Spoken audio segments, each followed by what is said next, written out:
You know, when we talk about climate change, we usually picture massive icebergs melting or huge storms. But what if one of the biggest threats is actually silent, slow, and happening right under our feet? Today, we're going to dig into that hidden threat, the erosion of our soil, and see how a changing climate is putting our entire food supply at risk. I mean, think about that for a second. It's a pretty wild question, right? We count on the ground to feed us, but that very foundation is being washed away, and it's happening faster and faster. To really get why this is such a big deal, we've got to first understand what it is we're losing. So, let's be super clear from the get-go. This isn't just about dirt. Topsoil is alive. It's this incredibly complex living ecosystem. Picture it like the planet's thin living skin, just packed with microorganisms, organic stuff, and all the nutrients that make it possible to grow food. When we lose this stuff, we're not just losing ground, we're losing the very engine of life on Earth. Now, erosion itself, it's not the bad guy here. Not originally, anyway. For thousands of years, it's been this slow, natural process, a patient artist carving out canyons and shaping landscapes. The problem is, we've hit the fast-forward button. Human activity and climate change have turned this artist into a destructive force, one that's ripping away that precious topsoil way faster than nature can ever hope to replace it. Okay, so where does climate change fit into this whole picture? Well, you can think of it as an accelerant, like throwing gasoline on a fire. Let's take a look at the actual mechanics of how it's turning simple rain into a huge problem for soil. The connection is actually pretty direct. A warmer atmosphere can hold more moisture. Simple physics.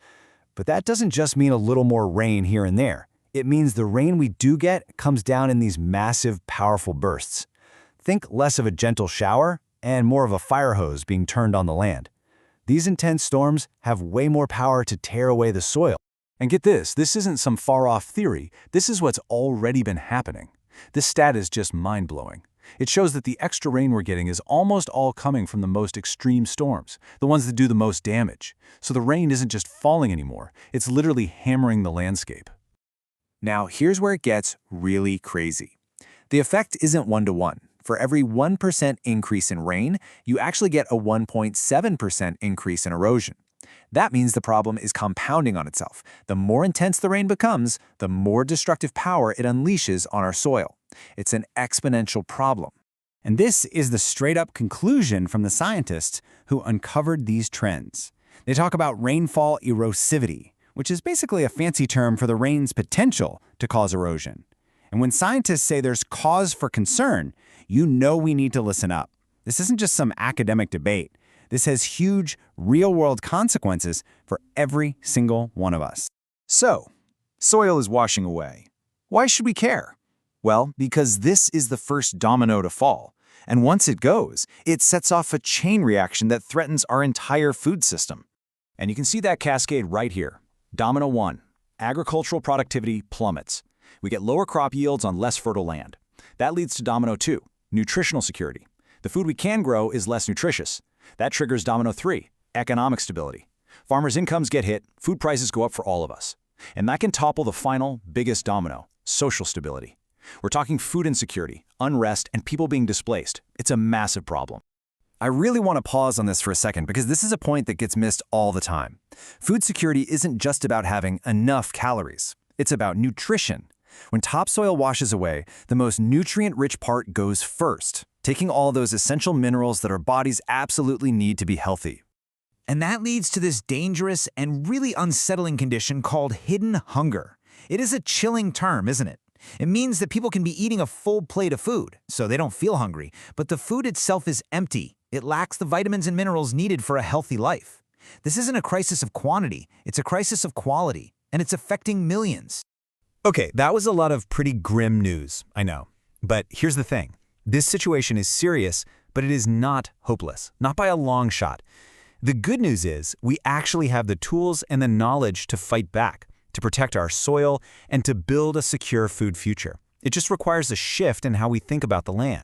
And the big idea that ties all these solutions together is something called sustainable land management, or SLM for short. It's basically a whole new approach that stops treating soil like a commodity to be used up and starts treating it like the precious living resource it is, something we need to protect for the long haul. So SLM isn't just one magic bullet. It's a whole toolbox of different practices. We're talking about things like integrating trees into farmland, that's called agroforestry, or improving how soil holds water. But at the very heart of all these techniques is tackling the problem we've been talking about head-on, finding smart ways to control soil erosion itself. So let's zoom in on one specific solution that is just so simple, so elegant, and incredibly powerful. People sometimes call it a hedge against erosion. The tool is called a vegetative barrier, and the idea is brilliant in its simplicity. Instead of building concrete walls, we just use plants to fight the problem. We plant these dense, narrow strips of stiff grasses that work with the landscape to hold the soil in place. Just look at this. This is it. This is exactly what we're talking about. You can see how that simple line of grass creates a living wall. It acts as a physical barrier that catches the water as it runs down the hill, completely breaking the destructive force of erosion. So how does this simple line of plants do so much? Well, it's a pretty cool three-step process. First, the dense stems act like a brake, slowing the water down. As the water slows, it spreads out, losing its power. And then the magic happens. The slow-moving water can't hold on to the soil anymore, so it drops it right there. The soil builds up behind the barrier, and over time, you actually create these natural terraces, literally rebuilding the land. How cool is that? So in the end, it all comes down to this, doesn't it? The science is there, the solutions exist. The real challenge is about perspective. Can you, learn to see soil not just as dirt, but for what it truly is? Our most vital living resource, the foundation of our survival, in a world that's changing faster than ever.